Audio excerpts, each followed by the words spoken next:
So my mom had me at 20 years old in college. So my childhood, we didn't have a lot of money. She had to drop out of school to raise me.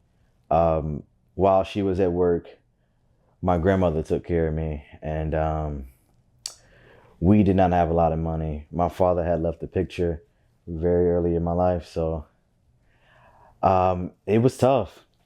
The house we lived in was a trailer home,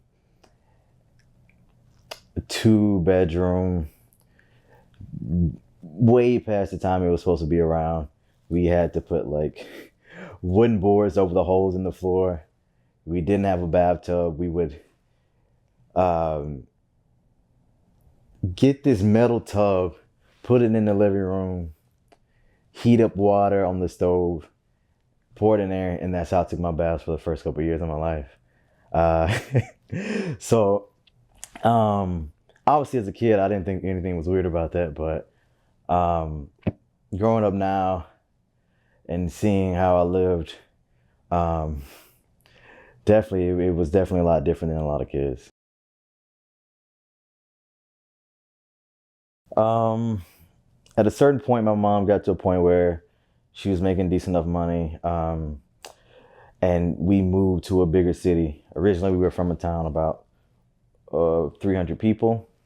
So when we moved, I was able to go to some very, very good schools that the little town I was from didn't allow me to. So I got a pretty good education.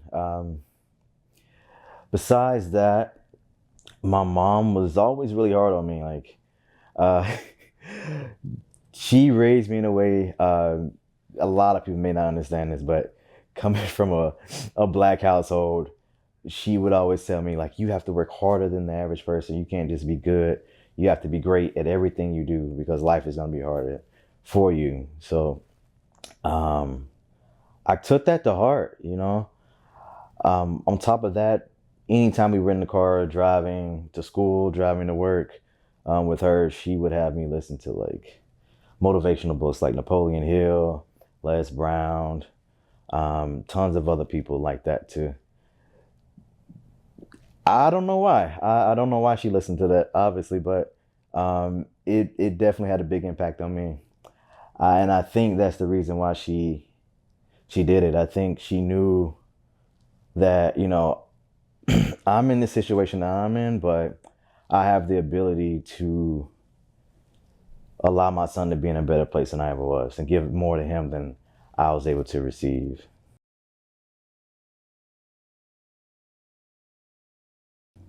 It's always just been me and her. Like I said, my father wasn't there. We've had times where technically we've been homeless. I mean, we had a place to stay, obviously, but you know, when we were living with my grandmother, when we moved to the city, there was another point where we stayed at a friend of hers house, and through all of that, you know, it was just me and her. She's always taking care of me, no matter what, no matter how, no matter what she had to do, she got it done, and um, me never like seeing how hard she had to struggle, but being able to reap those benefits, like it definitely made me appreciate who she is as a person a lot more now as an adult.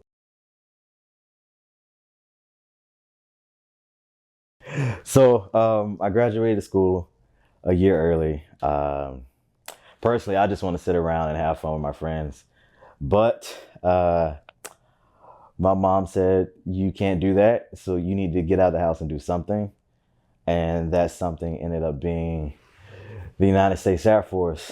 Um, Basically, I joined because I was in the ROTC, and one of the first father figures I had in my life was Major Brown, an instructor in that course. He taught me discipline, working towards things, going against the grain, going against what the cool kids might say, but doing what's best for you and your future.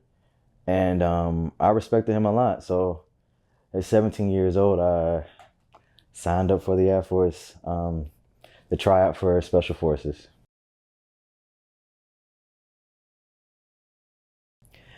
It was tough.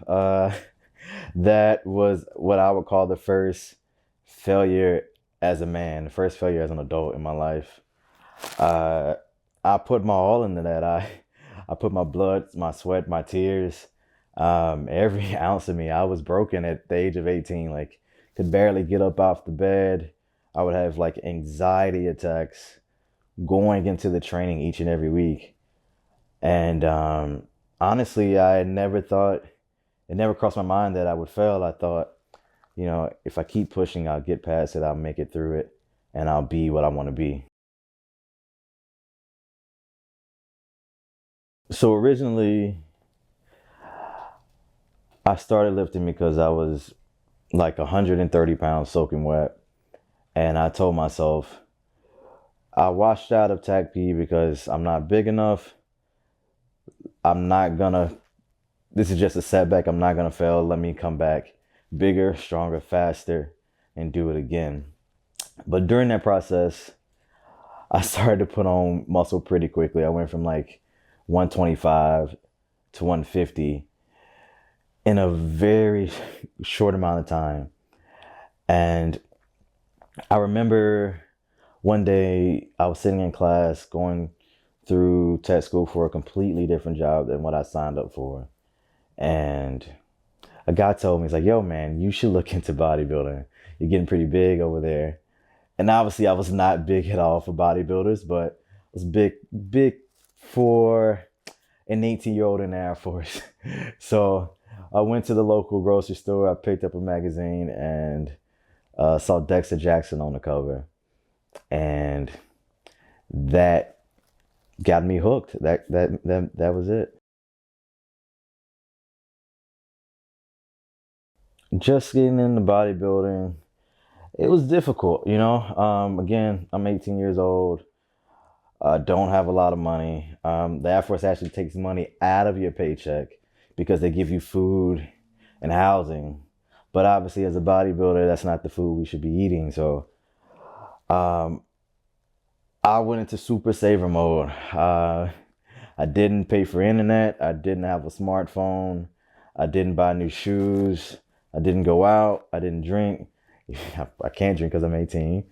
But I got rid of all things that weren't necessary for bodybuilding. And it was a very lonely time. I made a lot of sacrifices in like my personal life, my social life. I didn't have really any friends. I had coworkers, I had work friends, but when the day was over, I was so closed off, I didn't ever go out and do anything because I had to go at the gym. I had to cook my meals. I had to study for whatever exam the military wanted me to take. And that didn't leave time for anything else but bodybuilding. People always ask me that, but it was pretty easy. I remember failing out of TACP and the guy telling me it was probably a good thing. And then at the time, I had no idea what he meant. But in a way, now I understand that if I would have taken that route, taken that path, I wouldn't be in the position I am today in the sport of bodybuilding. The job I got assigned, even though I didn't want it, was perfect for the sport. We worked 7 to 3, 7 a.m. to 3 p.m. We got a lunch break. We got 2 smoke breaks. Those smoke breaks is when I ate my food. And we got weekends off, just like a normal job. And so it was pretty easy in the beginning. I wasn't heavy enough where the PT test caused any issues. It was a little tough in the beginning, I will say, from my leadership. No one was into bodybuilding. But once I won my first show, then they started to see that I was serious and what I was all about.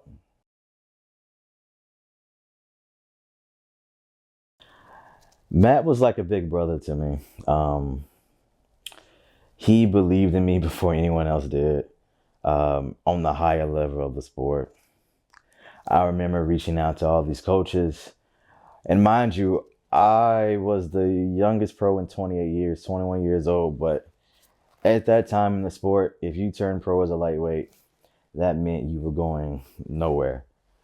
But Matt saw something in me and gave me a chance. I didn't have a lot of money, so he gave me a pretty big discount. And obviously, I took notice of that, and I did everything he asked me to do to 100% T. Um, some of the best times I had with Matt was the week before the the couple Olympics we did together, and we would hang out at his house and just watch bodybuilding movies. He loved Kevin Levrone. I don't really care for him, but honestly, it was just cool hanging out with somebody that was into the same thing I was into, and getting to know him as a person. He was very much like me, a very quiet but kind person. Very quiet but kind person. Yes, I was married at the time. I got married very young. I believe at the age of 21, I got married. Probably a little too quickly and for the wrong reasons, but we made it work for a few years. Um, I always try to find the good in people, and even though things didn't work out and we've gone our separate ways, she was the one that told me I should leave the military and pursue bodybuilding. And that first year when I got out of the military, it was very difficult. I had been a pro for 4 years already, and still wasn't making very much money in the sport. And to be quite honest with you, while I was learning how to be a coach, while I was taking these courses, doing these mentorship programs, she paid a lot of the bills while she still served, and allowed me to kind of follow my dreams and follow my passions for about a year, all of 2018. So I will always be appreciative of that, but we just weren't meant to be at the end of the day.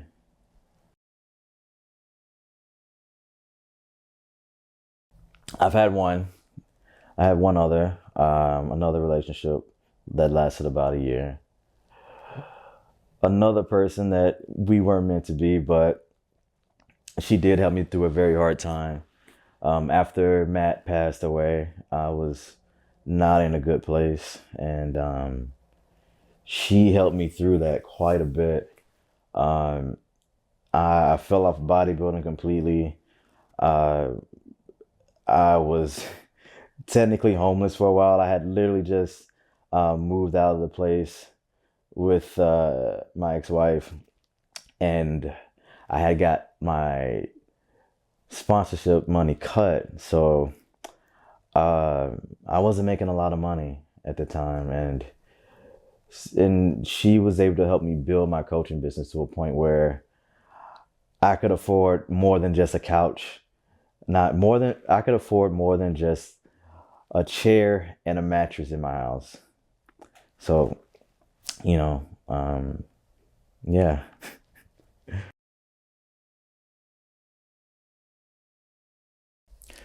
If Matt was my like a big brother to me, John was like a father. I always say that if Matt had lived another 10, 15 years, he would have been the John Meadows of that generation. John was a very kind soul, a very smart man. He was able to do something not many people were able to do, to bridge the gap between like being very educated but also reaching and knowing how to speak to the hardcore meatheads in bodybuilding.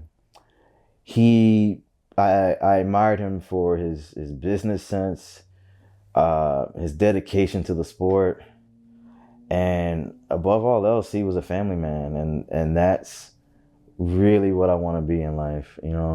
With not having my father there and my grandmother not having her husband in their life, I really want to break that cycle. So I've always gravitated toward men who are good husbands and good father figures.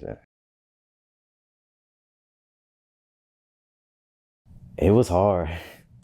Um, and it happening a second time in my life was very difficult. Uh, when Matt passed, I couldn't afford to go to his funeral, and there were some really shitty people online that said, he's like, oh, if you really cared about him, you would have made it to his funeral, you would have found a way. And because he passed away the day before I moved out of the place with my ex, and I mean, I couldn't afford a house. I definitely couldn't afford a plane ticket.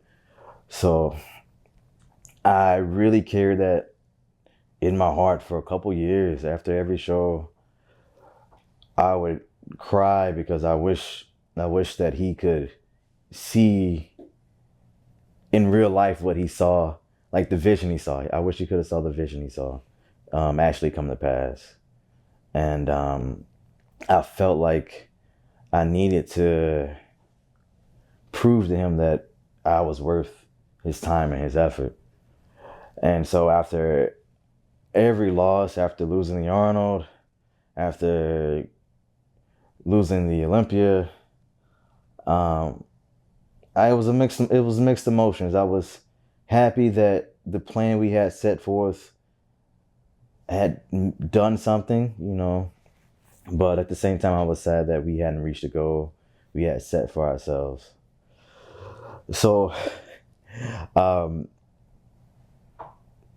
John was supposed to make like John was the person that was supposed to help make that happen, and when he passed away, um, as well, it just compounded. Um, I didn't eat or train or do much of anything for like a week and a half or 2 weeks, and I was like 6 weeks out from the Arnold and the Olympia. You know, I didn't know what I wanted to do with my life at that point. Um, but this time in my life, things were a little different. I was doing a little bit better. I was able to attend his funeral to say my goodbyes, and um, I was surprised how big a difference that made things. And when I decided to finally compete at the Arnold and do that show, when I won, when I got off stage, I thought I was just gonna ball again like I did the past year, and I didn't. I was like at peace. I wasn't happy. I wasn't sad. I just was like, it felt like this weight was lifted.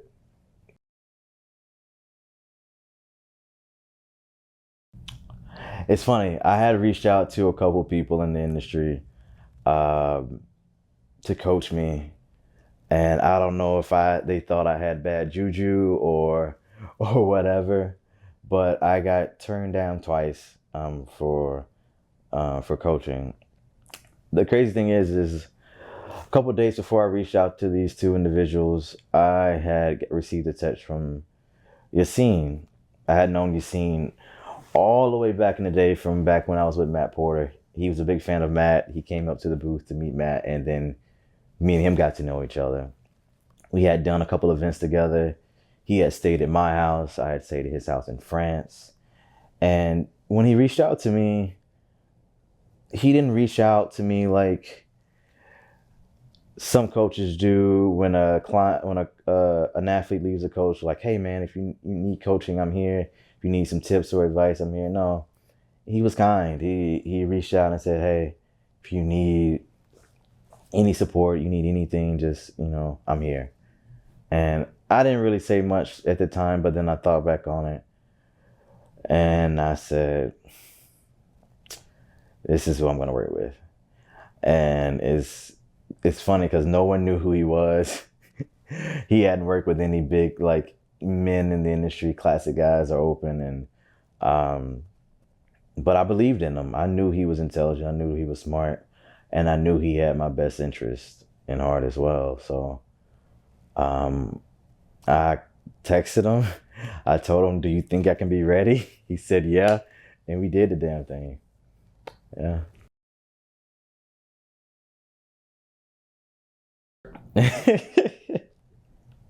Yeah, we met earlier this year. It's pretty crazy, like how quickly things moves. To be honest with you, I didn't think I was ever gonna get married again. But it's funny how things change and how people change you. And yeah, I met her. I saw her online. I didn't know anything about her, but I just slid into her DMs. And we didn't really talk much in the beginning for maybe 2 3 months. We just kind of I was getting ready for the Arnold in March. She was dealing with her own things, and then after the show, she had just congratulated me. I'm like, oh, let me see what's up with her. Let me see what's going on. So we started talking more and more frequently, and I remember the first time we hopped on a call with her, and that's when I fell for her. Like to hear the authenticity in her voice, to hear the passion she had for life and the things that she wanted. Um, it was very, very attractive to me. uh, it was so attractive that I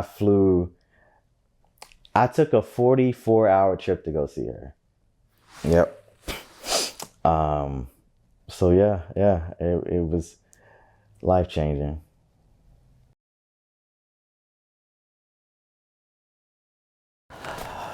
To be quite honest, we're none of us are I would call friends. Like we don't hit each other up like once a week or anything like that.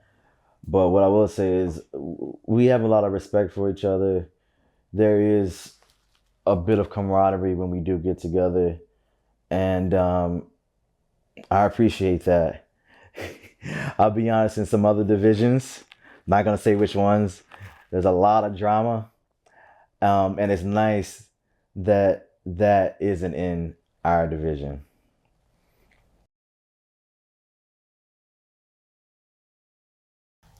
I think I like hers a lot. I see a lot of myself in him, even though it's only 4 years difference. But obviously, with him just getting in, he's it's cool to see another competitor think and do a lot of the things that I did, and do the things that I wasn't able to do because there were no Chris Bumsters or Ruff Diesels or Breon Ansleys in the sport when I got started. Um, I love his positivity. I love his happiness. I love his willingness to work with people, his enthusiasm for the sport. And honestly, I think he's gonna reach the top one day because mindset wise, he's so far ahead of where any of us was at his age, and he's so far ahead of people his age in this moment. So I'm really excited to see what comes with him.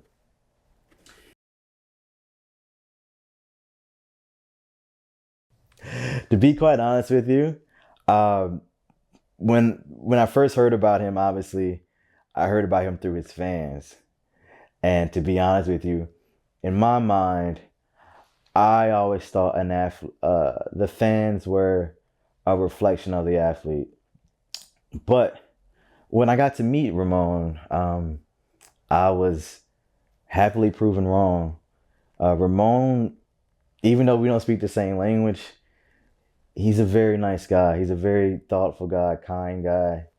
And to be honest with you, like out of all the top guys in the industry, I think from where we both started, we're probably the most similar.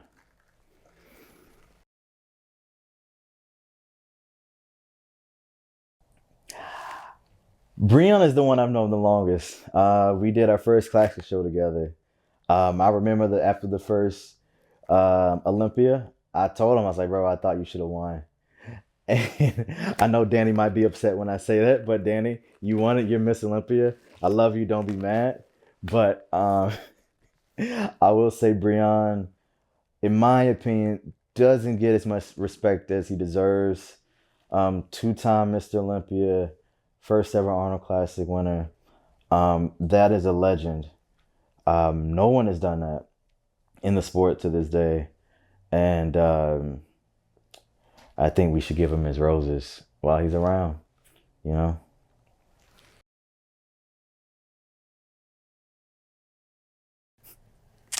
You know,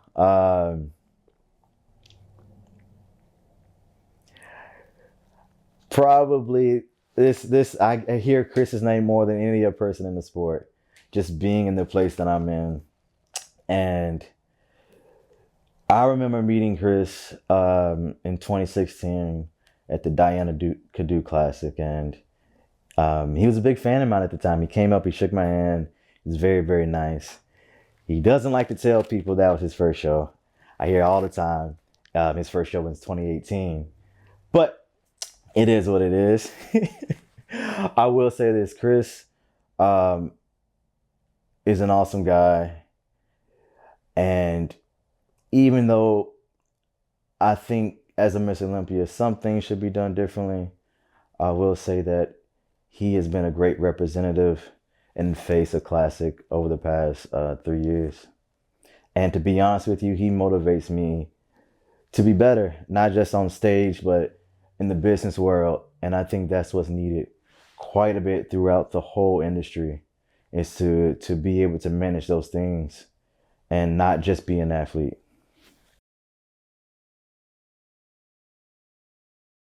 Ah, it sucks. If you number two, oh man, you're the first loser. And to be honest with you, man, I like, people talk about, oh, it's hard being a winner. It's hard. There's pressure in being the winner, but like, I feel like there's more pressure being in the position I'm in, being number two. You have the pressure of not only beating the number one guy, but literally every single day, every single year. Oh, this guy's gonna challenge Chris, or this guy's gonna challenge Chris. It's like they haven't even beat me in the past 2 years, and so having to deal with all these other guys trying to come up the ranks while also moving up myself is difficult, Um, it really is. It really is. But yeah, yeah. What are your current goals? Current goals, obviously win the Olympia, dethrone the bumster, um, make the 10 million fans cry. Um, but also, I want to show them that, if you put your mind to something, whatever odds are stacked against you, whether, the person on the other end has all these resources, all these people, all these things that help them to be where in the position they are, on the hand, start over, ask me a question again. Okay.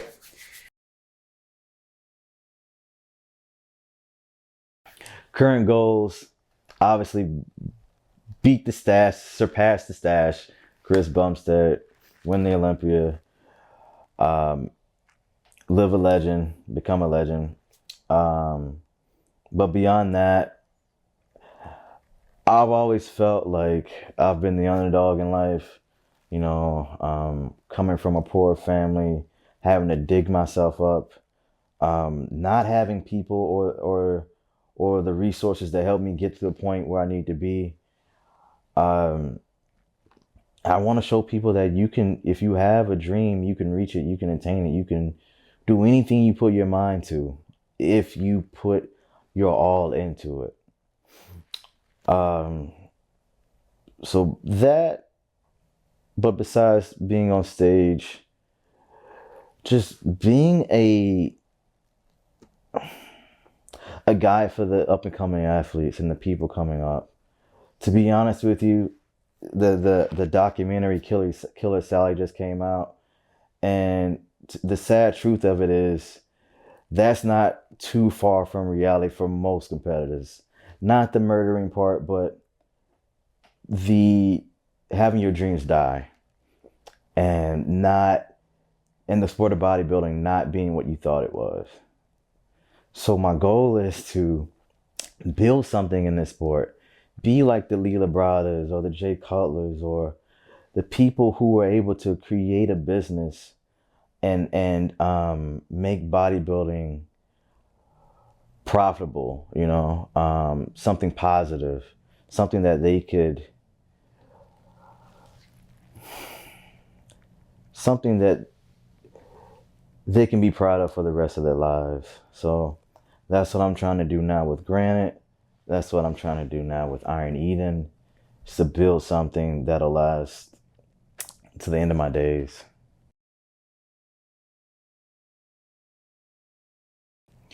Legacy.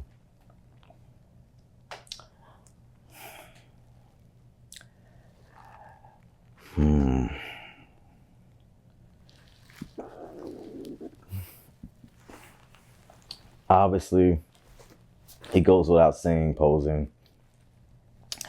And I don't care to be the best poser, but I do want to help inspire the next generation to be better. If I'm the best poser for the next 10, 20 years, then I have not done my job in the sport to uplift the next generation. That is definitely one thing I want in this world, in my life. I want my life to have meaning beyond myself, and not just in the posing world, but showing athletes that, again, we can be more than just a, a body on the stage. We can be businessmen, we can be entrepreneurs, we can be intelligent people that just so happen to like bodybuilding, you know? So those are the two things I really want to leave an impact and leave my stamp on when I'm done. That's it. That's all we got.